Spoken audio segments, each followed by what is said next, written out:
Aphrodite, Greek goddess of love, beauty and eternal youth.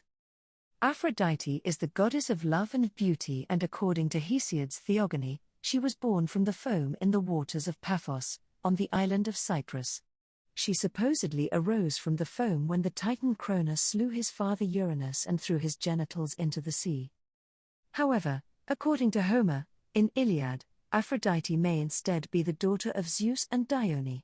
As with so many Greek deities, there are many stories about the origins of the gods. Many gods believed that her beauty was such that their rivalry over her would spark a war of the gods. Because of this, Zeus married Aphrodite to Hephaestus. He wasn't seen as a threat because of his ugliness and deformity. Despite this marriage to Hephaestus, Aphrodite had many lovers. Her lovers include both gods and men, including the god Ares and the mortal Anchises. She also played a role in the story of Eros and Psyche, in which admirers of Psyche neglected to worship Venus, Aphrodite, and instead worshipped her.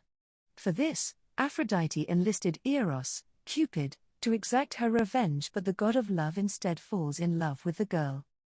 Later, Aphrodite was both Adonis's lover and his surrogate mother. This led to a feud with Persephone, in which Zeus decreed Adonis should spend half of the year with Aphrodite and half of the year with Persephone. Facts about Aphrodite. Aphrodite was the goddess of fertility, love, and beauty. Two different stories explain the birth of Aphrodite.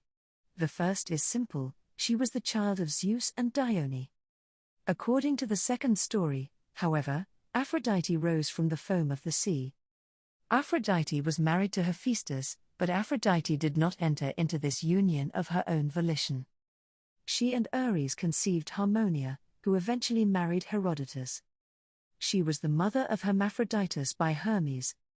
Aphrodite and her son Eros, Cupid, teamed up to cause Zeus to fall in love with a human named Europa. Aphrodite loved Adonis. She saw him when he was born and determined then that he should be hers. She assigned Persephone to his care, but Persephone fell in love with Adonis also and would not give him back.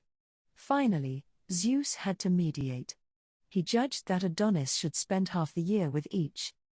Aphrodite used a swan-drawn car to glide easily through the air. Although Aphrodite and Hera were not friends, Hera went to the goddess of love for help as she endeavored to assist the heroes in their quest of the Golden Fleece.